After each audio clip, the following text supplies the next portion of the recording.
All right, I'm Ryan Gaur from Skwigly Animation Magazine, and we are here with Greg Peltz, the set's art director of Pixar's Lightyear. How are you? I'm doing very well, Ryan. How are you doing this morning? Yeah, I'm doing great. So let's jump in and talk about planet design, because I imagine that's one of the most fun parts of making a sci-fi Oh movie. yeah. So, how would that process go for you? Oh man. So I mean, it's such a big question. I think we all started. I mean, everything starts with a story, right? Angus has a story that he wants to tell about, our hero Buzz and the people he's with. We're trapped on a planet, right? And we have to get off, and everything kind of builds out from there, right?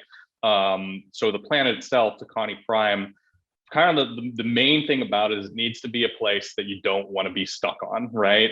It's like habitable, you can live on it, right? But it's filled with things that want to eat you or drag you off into the forest, right? And so we want to get off there. And then everything kind of from a design aspect sort of builds out from that place. So like the technology, you kind of think about it's like, okay, what do our space rangers and star command people, what do they need to build to be able to protect themselves on this, hostile planet while they're trying to get off? And then that kind of determines, that sort of determines what Star Command needs to look like. That determines the kind of tech that they need to build to be able to protect and go about their day.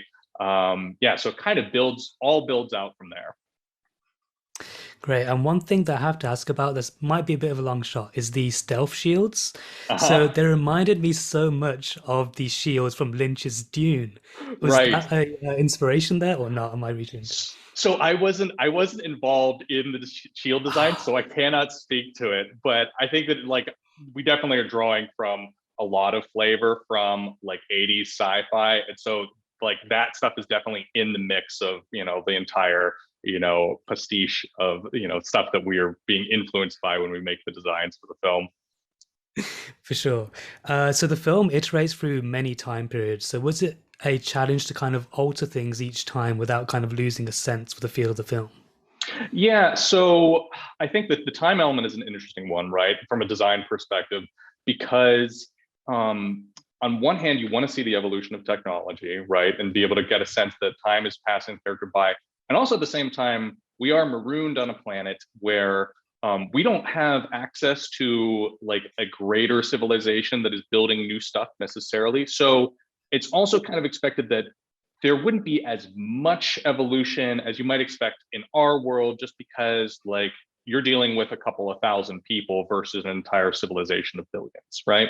And so like part of the look is, yes, technology evolves, it gets more honed, it gets sleeker, and it's also a thing where it's like, okay, like we're also using the same tech from decades earlier and it's just worn down, right? And so we were very inspired by like we went to an aircraft carrier in the area, the USS Hornet, which is like a 1950s, 1960s era aircraft carrier. And it's just really cool because it's all this older military tech that's well kept, but it still shows its age, and that's kind of Hmm. part of the look that we were sort of going with the evolution of our tech in addition to the new stuff. For sure. Was there any challenge of trying to make the technology of the film feel unique to Lightyear, but still suiting that aesthetic, the 80s aesthetic that you talk about? Yeah, well, I think it was very much kind of like we have this kind of base template of Buzz Lightyear, like as his Space Ranger armor Mm. and that stuff, that it right off the bat kind of gives you some kind of an inkling of like things need to fit with this, right? And at the same time, we have this sort of like retro 80s cassette futurism kind of vibe that we are inspired by and want things to feel like as well. So it's kind of like, how do those two things, how can they inform each other?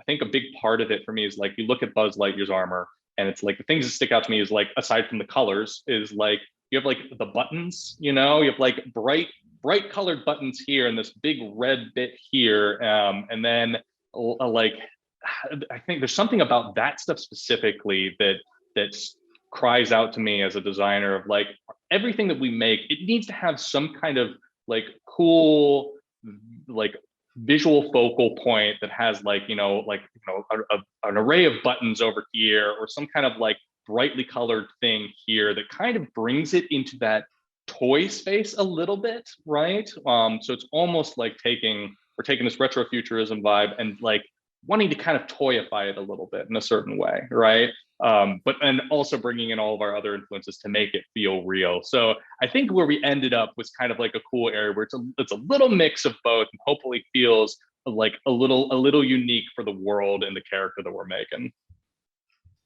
For sure. And a huge part of that is kind of like these straight lines and sharp edges that pervade like most of the technology in the film, Yeah. apart from the turnip ship design.